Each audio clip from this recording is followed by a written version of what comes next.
Hello, you're listening to Sending the Experts with Georgina Durrant. This podcast is all about teaching and supporting children and young people with special educational needs and disabilities, SEND. My name is Georgina Durrant. I'm the host of this podcast brought to you by Twinkle SEND. As a former teacher in SENDCO myself, I wanted to create a platform to share some of the amazing things that my guests are doing to support learners with SEND. So whether you're listening on your commute, tuning in whilst walking your dog, or curled up on the sofa with a nice cup of coffee, thank you so much for joining us. In this episode, I am delighted to be joined by Ginny Bootman. In her own words, Ginny has been teaching longer than she hasn't. I love that, by the way. She has been a head teacher, senior manager, and class teacher, teaching all ages in the primary age range. She is currently SENDCO of 4 primary schools in Northamptonshire. She believes in the mantra, follow the empathy road, and embodies this in everything she does. She has spoken nationally at the National SEN Conference, as well as NASEN Live. She collaborates with both primary and secondary SENCOs by working alongside them to support them in what we all know can be a very demanding role. She has had her book published, Independent Thinking on Being a SENCO, which can be found at Crown House Publishing, and it's brilliant. I've read it. It's fabulous. Hello, Ginny. How are you? I'm very well, thank you. And I have my cup of tea. So yes, I am sorted. Anyway, so could you tell us a little bit more about your background, Ginny, in particular why you became a SENCO? What led you to being a SENCO? Yeah, when I think back to when I first started teaching and I look back, I had an affinity to children with additional needs, which I didn't realise at the time because it was what I did. It was part of what I was as a class teacher. And those little things that I did, I now realise paved the way for me becoming a SENCO. And then I became a head teacher, and as part of that role, I also became the special needs coordinator, and it all started to all the pieces started to fit into the jigsaw. And then I've carried on with that SENCO role since. Brilliant. That must have been a tough role, being a head teacher and a SENCO. That's like more than full-time jobs in one. Yeah, I was a head teacher, SENCO, 50% class teacher. So lots of balls to juggle, I think we'll say. Yes, absolutely. Sounds like it. So we're hoping to do 2 podcasts on the role of the SENCO because it is such an important topic and such a big topic. So in this episode, just for our listeners, we're going to focus more on this sort of day-to-day role, time management, and the importance of developing and maintaining good home-school relationships, because I know that's Ginny's sort of speciality. So if we start with the day-to-day, being a SENCO, for somebody who isn't a SENCO, what does your day-to-day work entail? And I appreciate yours is slightly different because you're a SENCO for a few schools, but being a SENCO, what does the work entail? So it can change from day to day, but I like to be in the classroom with the children and with the teachers so that I can support them and give a different viewpoint and give ideas to staff. And there are always ideas that people decide whether it will work in their classroom setting or not. Yeah. I have lots of meetings, as you can imagine. I have meetings with staff, I have meetings with parents, I have lots of meetings with parents, and those meetings are so important. Yeah. And I have lots of meetings with outside agents, and I do send a lot of emails and not receive back as many as I would like often, Georgina, to be honest. But yeah, so I plan out my days and my weeks carefully so that I use my time really wisely. But I like to get a mixture of office work and then being in the classrooms as well. I think that's really important for any SENCO, that we do get what I call yum time. That's when we're with the children. Oh, I love that. Absolutely. Yeah, because otherwise you're just in an office and you're not seeing everybody, and you can easily feel distance from it, can't you, if you've not got your hands in and you're not in the classroom. So what would your favorite part of being a SENCO be then? It is when I get to be with the children. Yeah.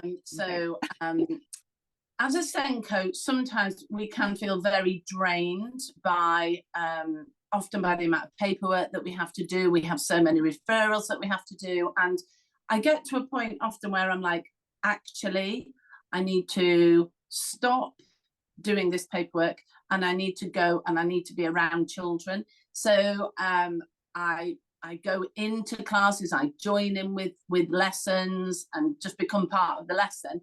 And then sometimes I go into preschool and I love it because they go, oh, the staff go, Mrs. Bootman's here. It's time for the leader sing along. So then I love being in there and singing with the children and being with the children. And that is my favourite part, alongside, you know, those light bulb moments when you're talking to a child or you're talking to a member of staff or you're talking to a parent, and suddenly the dots join. Yeah. And between us all, we come up with something that will help that child that we couldn't have come up with by ourselves.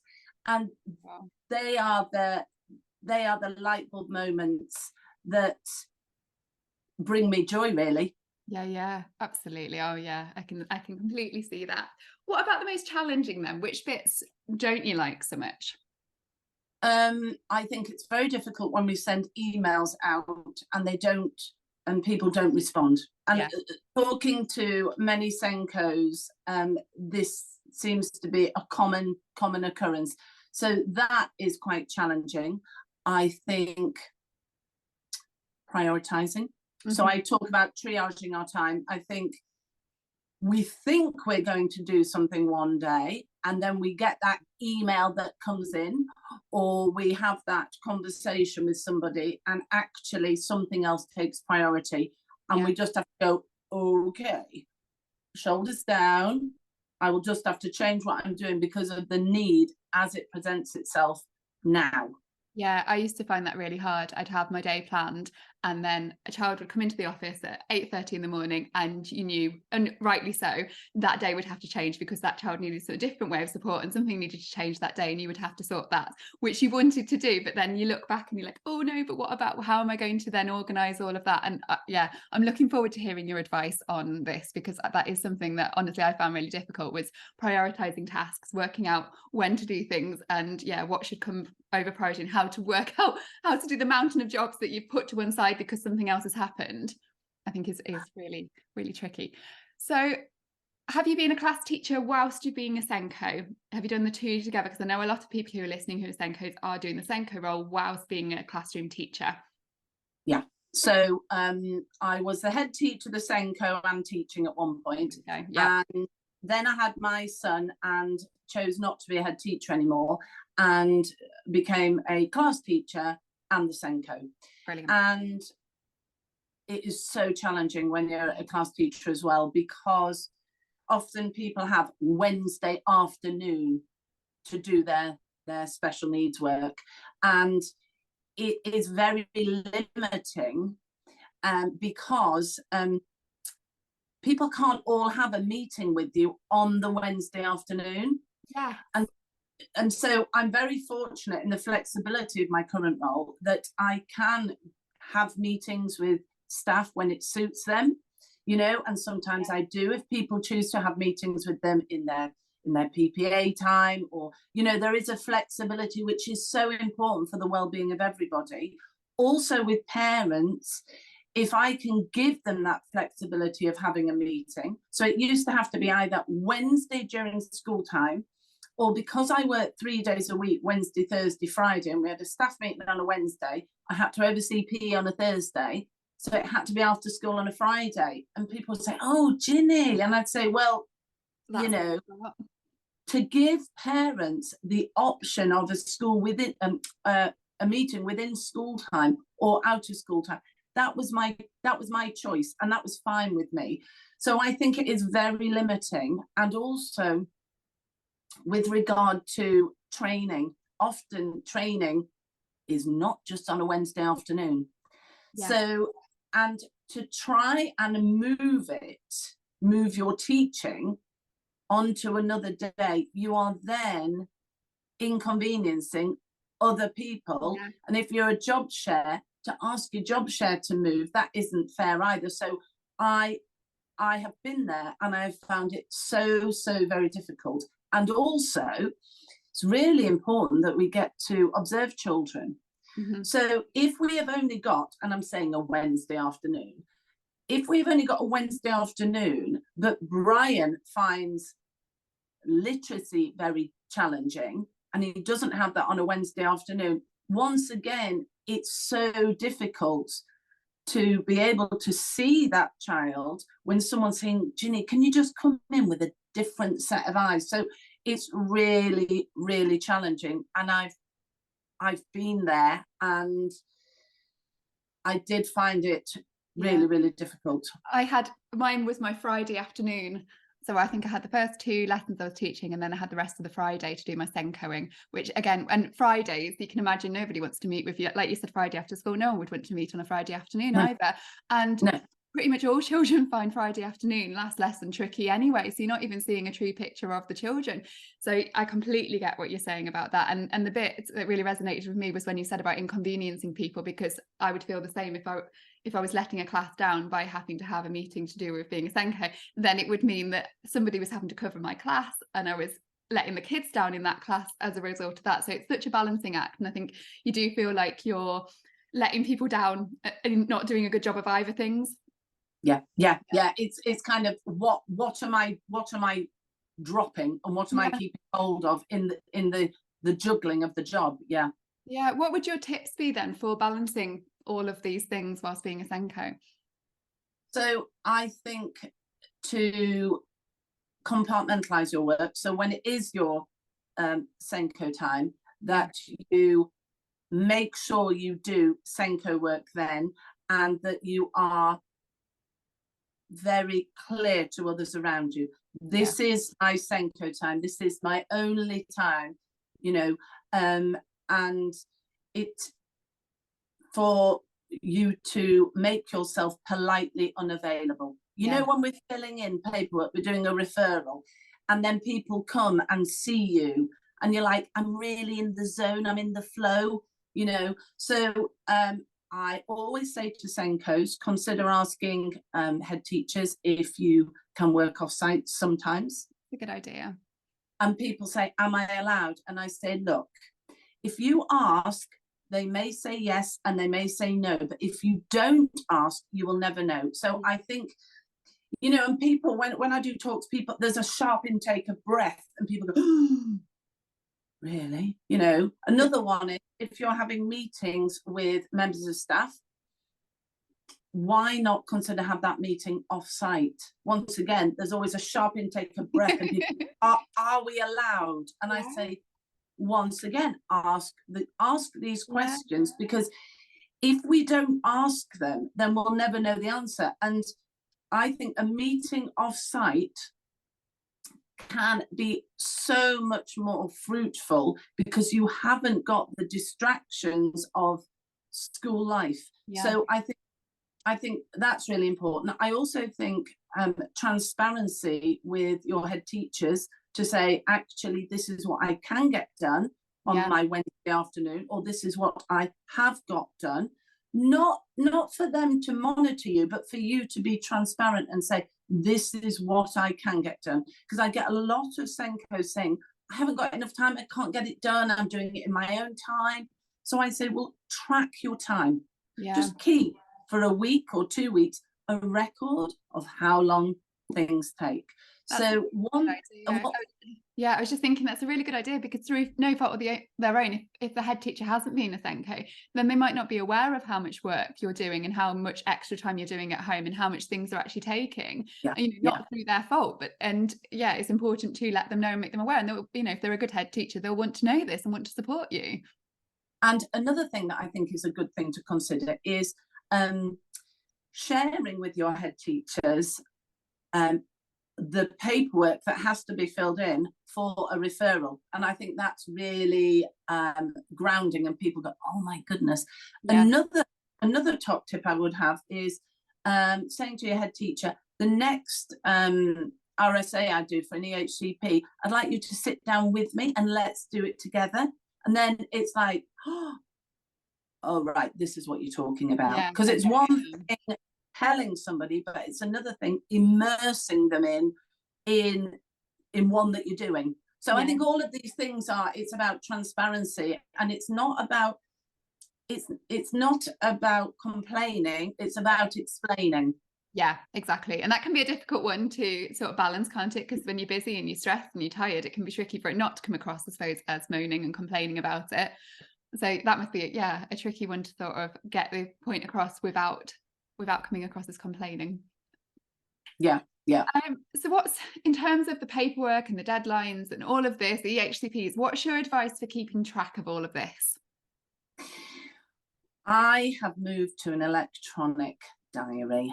Very controversial. Once again, when I do talk to people, they literally hold their paper diary to them and say, I will not let it go. And I'm not saying let go of your paper diary, because I was that person. I was that person who in June every year went to some well-known stationers and actually found a chair and got all of the diaries lined up. You know, do I want ring bound?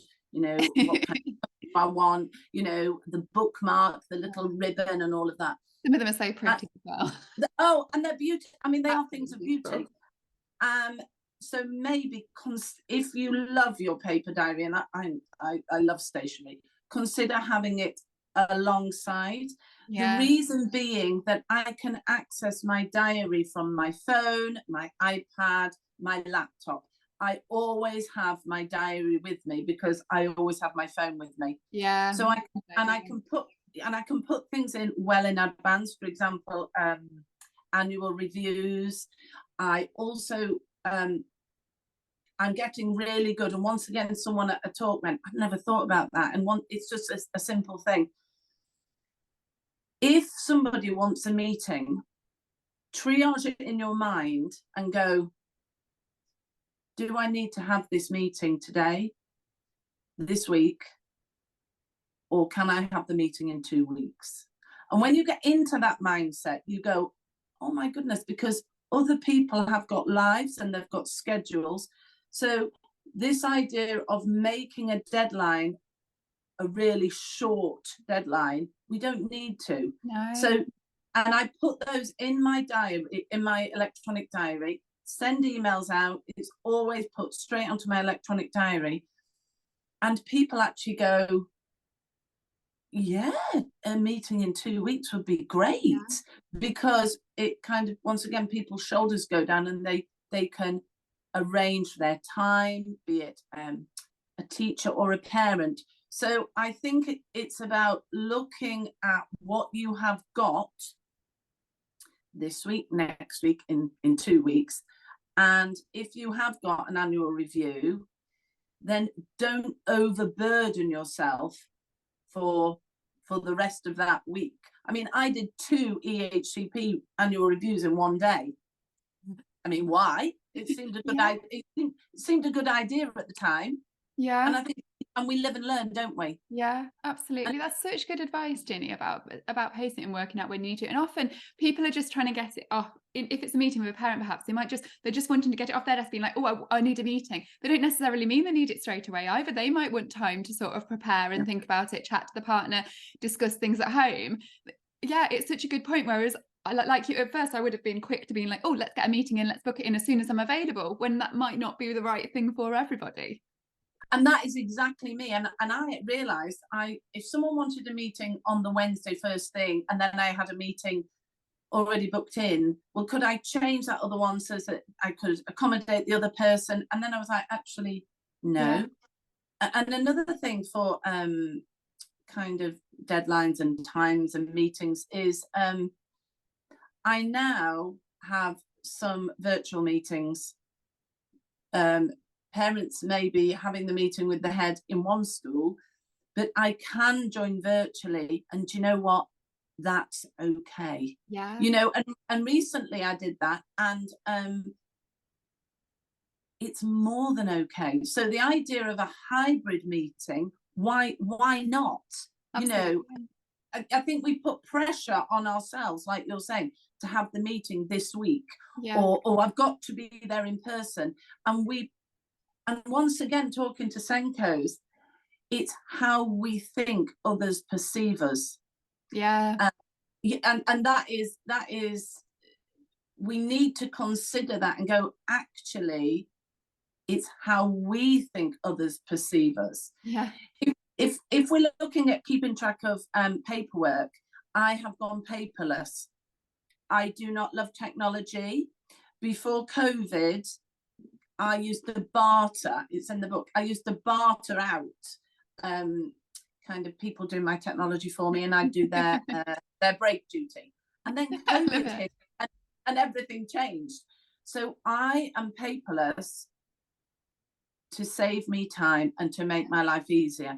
So what I would say about keeping track of paperwork to SENDCOs is consider how you can not have to go to the filing cabinet to get the information that you require about a child. Think, are there other people who can help you?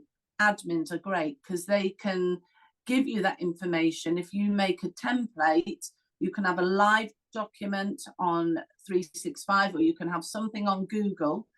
If you invest the time to learn about these things, then you get it back so many times over. So, but I think it has to be a conscious effort. When I first started being SENDCO for schools, I literally had a Tesco trolley that I was literally pulling around, and I was like, right, an actual Tesco trolley. Yeah, no, not quite. But you know those tartan shopping trolleys. Yeah. Trolleys. I had one of those, and I was like, right, I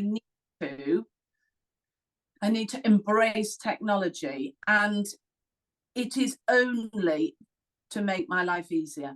Yeah, it's such a good, and I suppose from a security point of view for like children's files and things, it might be a safer option as well. In your office, there's always the danger of leaving things. Obviously, people are very good at not doing that, but leaving documents out. If somebody just came into your office and has a chat, like from a confidential point of view, So I think that is really, and just do a little bit. That's the other thing I'd say. Just do a little bit. Yeah, absolutely. Oh, that's genuinely really, really good advice. I think people listening to that are going to find that so useful. If we talk about time, specifically not having enough of it, I know that's a huge problem for SENDCOs. What's your advice for any SENDCO listening right now who just doesn't feel like they've got enough hours in the day to get everything done? Yeah. So do one thing well. When you come into role, we often want to change everything, or change the things that we go, oh my goodness, that really isn't right. So brainstorm by all means, and then choose something that you want to change, that you want to share with other people, and for them to understand the reasoning behind it, and then you'll get people on board. So that is my biggest tip, is to try not to kind of splattergun, to do too many things, because you will not get the impact, and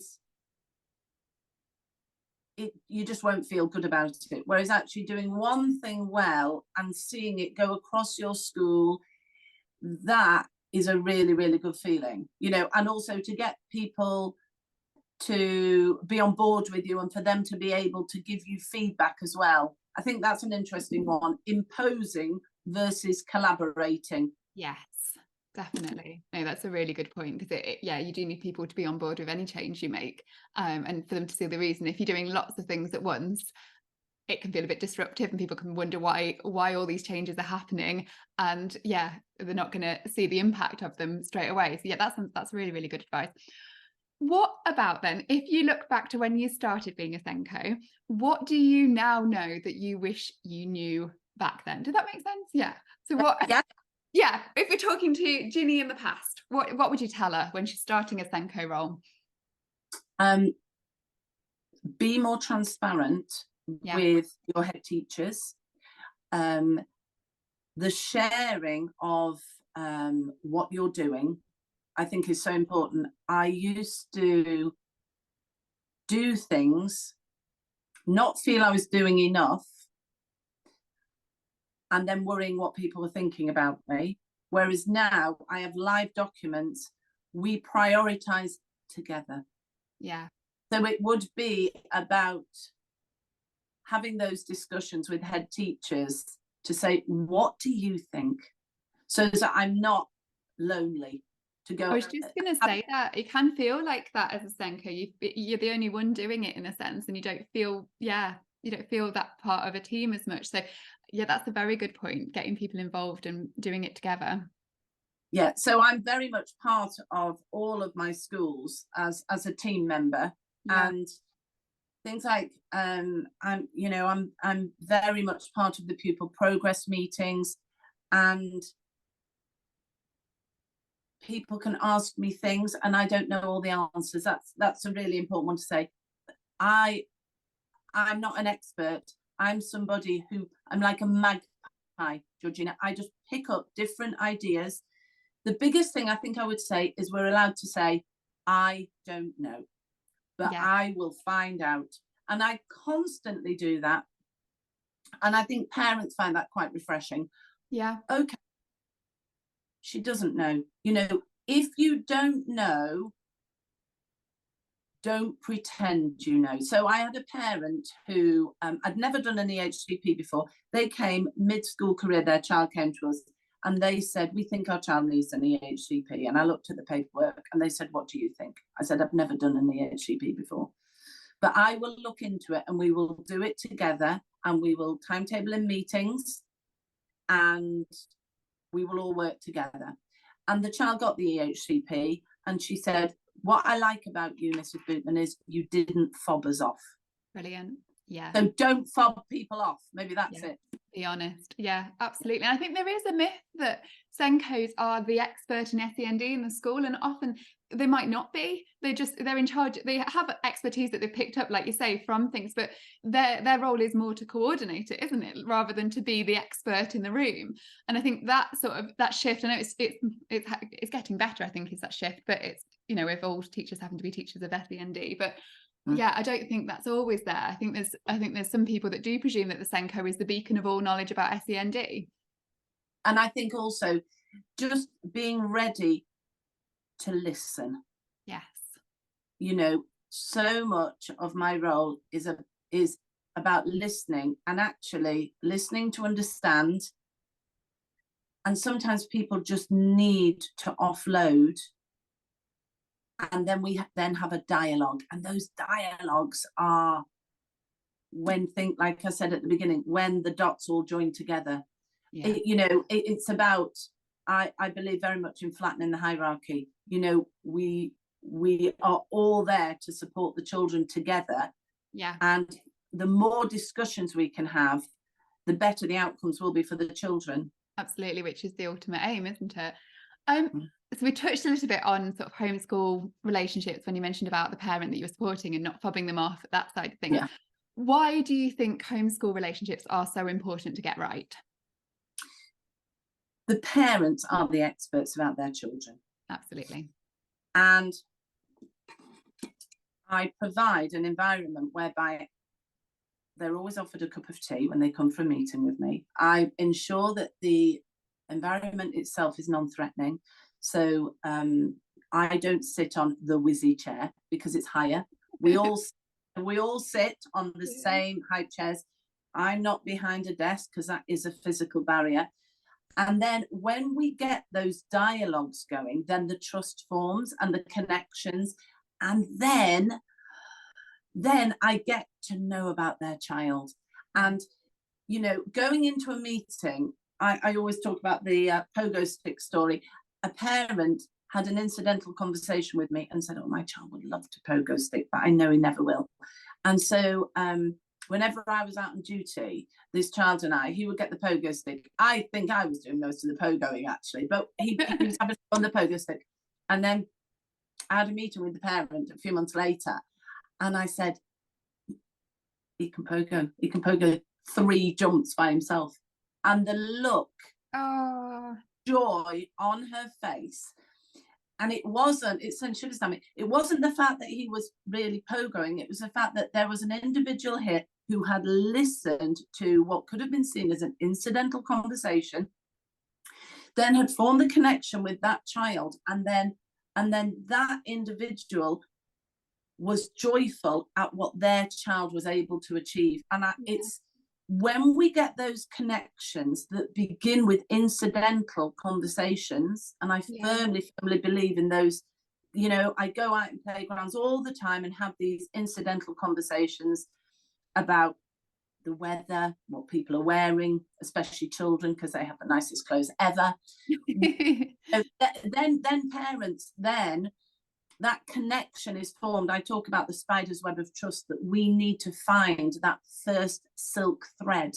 The other day, a parent came up to me, and I'd had an incidental conversation because I've chat with everybody in the playground. She said, "You're Mrs. Bootman, aren't you? You're the SENDCO.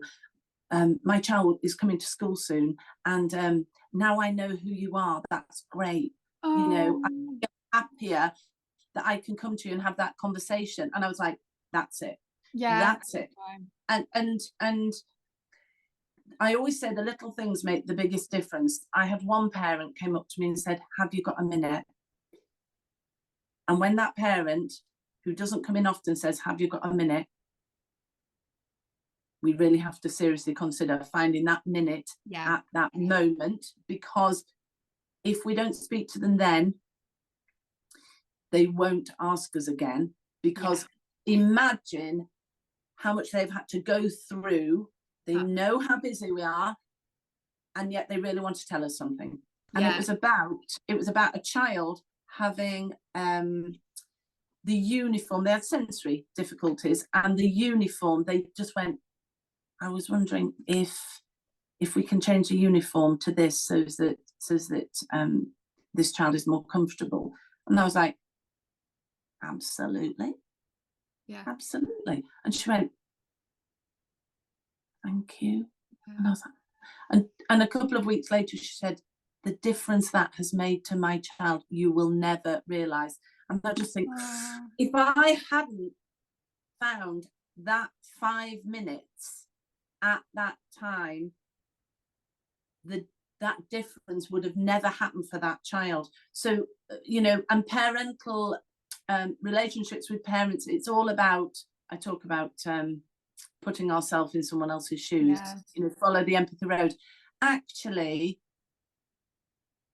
if I'd gone to a school to have a conversation and they hadn't spoken to me, I wouldn't have asked again.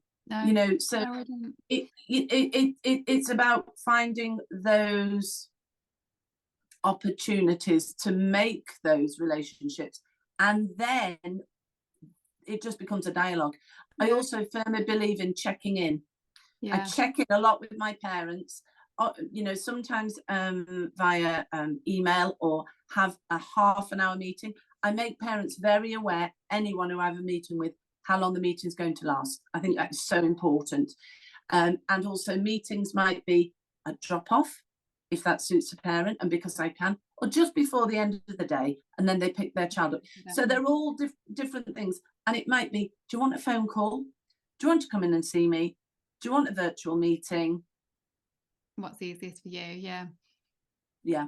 That's wonderful. And you know, when you were saying about that parent coming in and just saying, "Can I just do you have a minute?" You can imagine that parent has probably had a week or two thinking about building up the courage to go and speak to somebody about this, has been thinking about options, has been chatting to other people saying, "Do you think it would be okay if they didn't wear if they wore a different uniform?"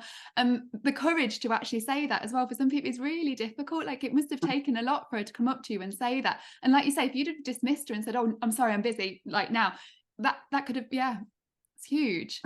I know. And it's quite from my point of view, it's quite not scary, but we need to find these opportunities. And I know I'm in a fortunate position because I'm purely a SENDCO, but I have had cases where it has happened when I have been class-based, and I have just gone, "Right, give me 2 minutes.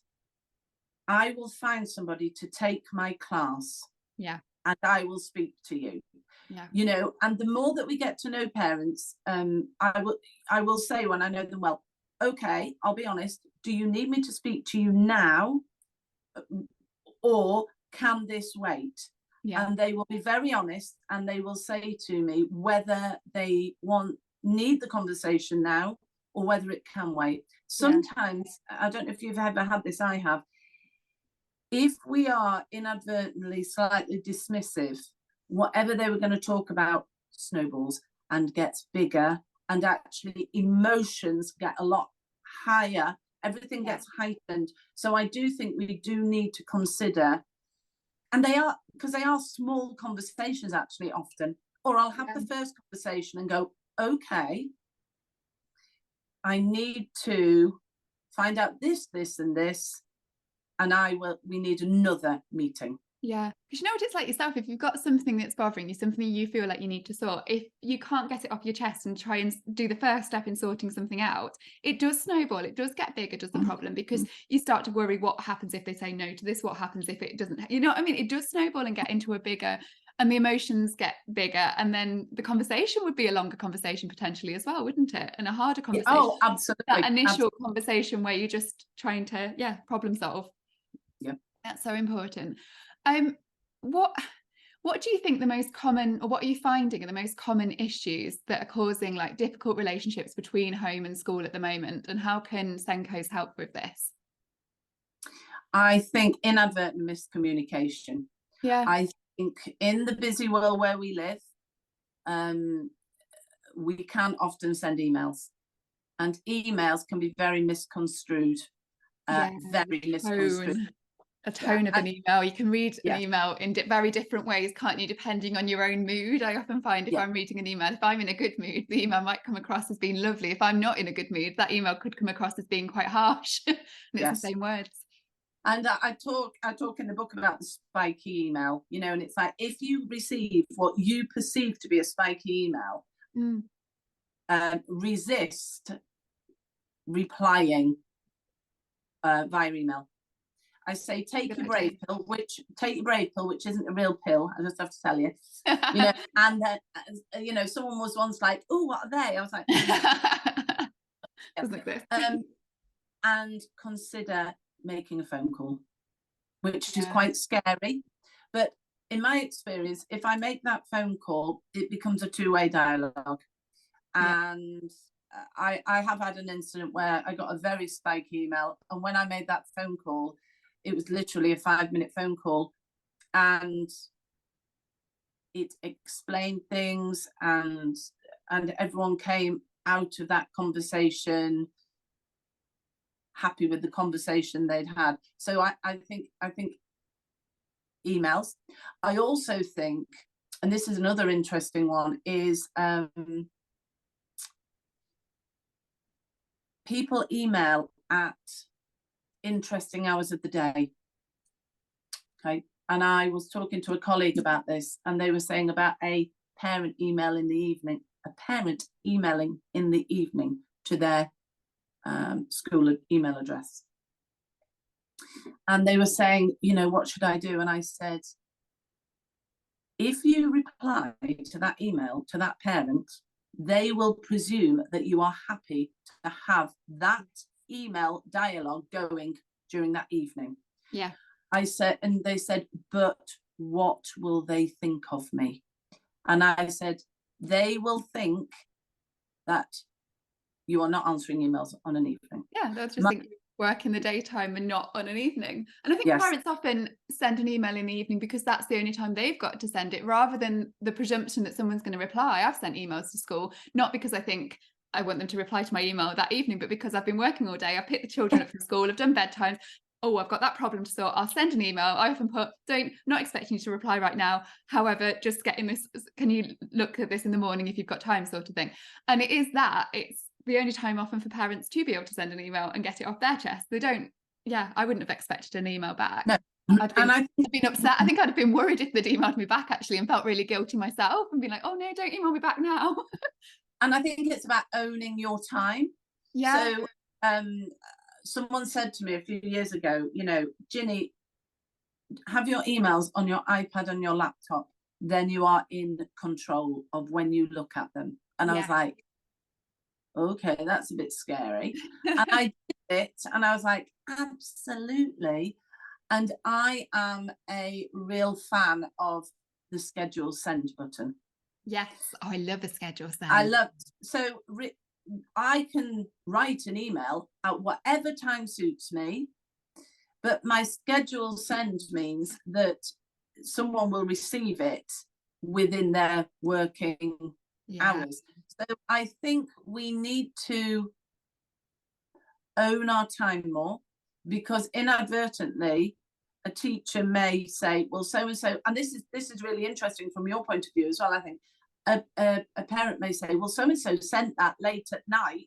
A parent, you know, oh, they'll be expecting a reply, and that isn't how it is. But because we are giving people, we feel that we might be letting them down if we didn't reply that evening. But then that can inadvertently cause tension, because you know, because emails going backwards and forwards in an evening. So I think that's one that we can kind of easily sort by owning our own time. I also think home and school relationships can get a little bit fraught when school goes into the meeting they want to have, and they're not open to the meeting that unfolds in front of them. So I have had meetings and I have gone in with what I thought was my agenda. However, the parent has needed to offload to me many things. And I had a parent new to one of my schools, and I thought we were going to talk about one thing, but we sat down, and I say it's like an inflated balloon. You know, they were telling me everything, and then it was like the air had gone out of the balloon, and it was like that when the balloon just kind of ends up on the floor. And then she turned to me and she said, I like you because you listen to me. And that kind of made me sad, really, because I thought, actually, as I say, the parents are the experts of their children, you know, and we need to listen to them. And the other thing is, we can inadvertently go into a meeting and there is a hierarchy. You know, think about who's going to be in that meeting. Does it need to be the SENDCO, the head, and the class teacher, and the parent? That is really intimidating. Intimidating. So who needs to be in the meeting? I'm very much an advocate for this. Do I need to be in the meeting? Actually, I don't. So I won't be in the meeting.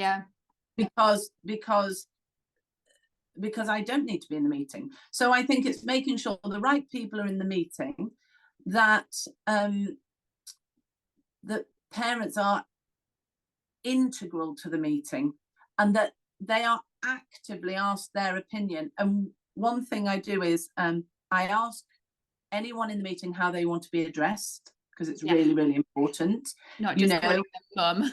Yes. Actually, how would you like to be addressed in the meeting? I think that's really important. And then before the end of any meeting, I always say to every person individually, is there anything else that you'd like to ask or add to the meeting? And I ask people in turn, because the quiet voices can get lost. You know, so, and one more thing is, having meetings with parents, if they want to bring a friend or they want to bring grandma or granddad, that used to scare me, but now it's like, oh my goodness, all these people care about this child. And they are hearing different things, and then they can go away and then they can have a conversation about it, which I think is so important. And also, if they are going into a meeting with 2 members of staff, having an extra person with them sort of balances it out as well. It feels less intimidating, doesn't it? If you've got someone with you, like if as a SENDCO we've got someone with us in a sense, because we might have a class teacher or the head, rightly so, they might want someone with them as well. I think it just balances the dynamics and makes it a less stressful conversation. And I think also letting them know who will be in the meeting, so that there are surprises. And another one, I'm on a roll here, I'm loving this advice. Another one is, if you are going to write notes at the meeting, tell them why you are writing the notes and be prepared to share what you're writing. Dale Pickles from the SENDCO, he said to me, when I go into a meeting and there is a teacher writing notes, all I think is, what are they writing? Yeah. What are they writing? What, you know, what evidence are they gleaning? Yeah. I now say, is it okay if I write notes? And then I will tell them what I am writing. And actually, I would want that. So I thought that was really good advice. And another one is, parents, and this really used to worry me, parents may come in with a folder or a file of information. Always acknowledge the folder or the file or the list they've got. I used to find that quite threatening. I don't know what I thought was in that folder, but now I say, you've brought a folder with you. Is there anything you want to share, or any notes that you've written? Do you want us to go through your notes first, or do you want me to do my bit, and then we'll see what hasn't been answered? And I think SENDCOs find that quite threatening, because it's easier to be in charge of a meeting, isn't it? Go through the points that you're confident with, but the moment you put it out to parents, you are more vulnerable. But what I would say is, give it a little go. Yeah, but it goes back to what you're saying about the parents being the experts of their own children. So if they've got a file of information, for goodness sake, we should be using it. Like, it will be useful, and it's information that we might not have that we need to make, because the goal is for the children. So yeah, we should be using all that information and not being, not feeling intimidated by the file and thinking that it's scary. It's actually just extra information to help make that child have better support in school, which is the ultimate gain. And the parents are amazing at finding things out for me, getting information. They are amazing, but they need to feel valued, like we all do. We all need to feel valued in a meeting. And I think the more meetings that we have where we are this open, the more parents come to us. And as you said, things are sorted quickly. They don't escalate, because I would hope they go, oh, he or she's all right. Yeah, they'll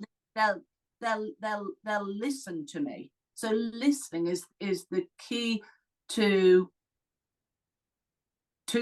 building relationships. And if there is a, inverted commas, difficult relationship, then we as the educators need to find ways to connect with the parents. And then it does happen over time. Yeah, absolutely. Because at the end of the day, the parents want the same thing that we do. So that relationship can grow, and it can be, it's so important. It's so difficult. I don't know if you saw a little while ago, I did a tweet about the parents being the experts. And quite often I've seen, and I don't know if you've seen the same, that because parents research so much now, and they've got the internet at their fingertips, they've got books at their fingertips, it's brilliant, isn't it, how much information there is now out there on specific SEND. Parents often do know more about specific areas of SEND than we do.